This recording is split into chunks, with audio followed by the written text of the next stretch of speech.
बेटे के इंतकाल के बाद मौलाना तारिक जमील इंतहाई दुख की कैफियत में हैं। सोशल मीडिया पर मौलाना तारिक जमील की जज्बाती वीडियो वायरल हो रही है, जिसमें उन्हें अपने भाई के साथ गले लगकर रोते हुए देखा जा सकता है। अपने बेटे आसिम जमील के इंतकाल के बाद नामवर आलिम दीन मौलाना तारिक जमील ने आपदीदा होते हुए कहा कि ये दर्द उनकी तकदीर में लिखा था। उन्हें अपने बेटे का जनाजा देखना पड़ा। जो जख्म लगा है वो बहुत गहरा है, इतनी जल्दी नहीं भरेगा।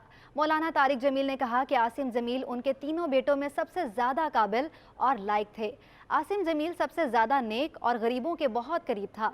मौलाना तारिक जमील का कहना है कि उन्होंने हमेशा अल्लाह से दुआ की थी कि उन्हें अपने बच्चों की मौत का दुख ना देना, लेकिन वो अल्लाह की रज़ा में राज़ी हैं।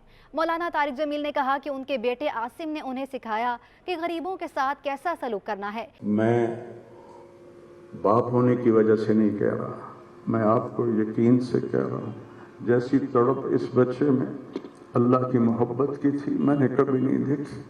ये 2-2 घंटे मुझसे बात करता था और मैं ऐसे बैठ के सुनता रहता था।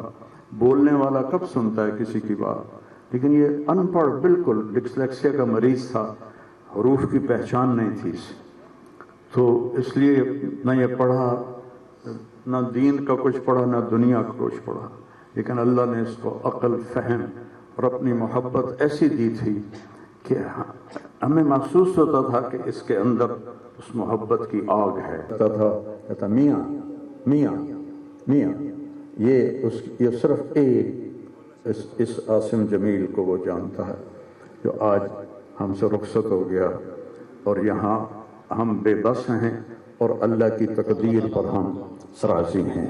और सईद मन वअज़ बिग़ैरिही, मौत से अपनी मौत को याद करना चाहिए कि एक दिन मेरे ऊपर भी ये आएगा। इसने गरीबों के दिल खरीद लिए थे। आसिम उनके साथ बैठकर खाना खाता, कीमती गाड़ियों में बिठाता था। मौलाना तारिक जमील ने इंतहाई दुख और कर्ब में कहा कि उनका प्यारा बेटा अब इंतकाल कर गया है और वो बेबस हैं, लेकिन वो अल्लाह की रज़ा में राज़ी हैं। इस दौरान मौलाना तारिक जमील ने हज़रत मोहम्मद सल्लल्लाहु अलैहि वसल्लम के साहबजादे इब्राहीम की वफ़ात का किस्सा भी सुनाया। उन्होंने अपने बेटे की जनाजे में शिरकत पर लोगों का शुक्रिया अदा किया। वाज़ेह रहे कि खानेवाल के इलाके तलम्बा में मौलाना तारिक जमील के बेटे आसिम जमील गोली लगने से जाँ बहक हो गए थे। मौलाना तारिक जमील ने अपने एक्स अकाउंट पर 29 अक्टूबर की शब बेटे के इंतकाल की तस्दीक की थी। बाद अज़ा मरहूम के बड़े भाई मौलाना यूसुफ जमील ने वीडियो पैगाम में आसिम जमील की खुदकुशी की तस्दीक करते हुए कहा था कि मेरा भाई आसिम जमील बचपन से शदीद डिप्रेशन का मरीज था। उन्होंने कहा था कि आसिम जमील की बीमारी में पिछले 6 माह से शिद्दत आ गई थी।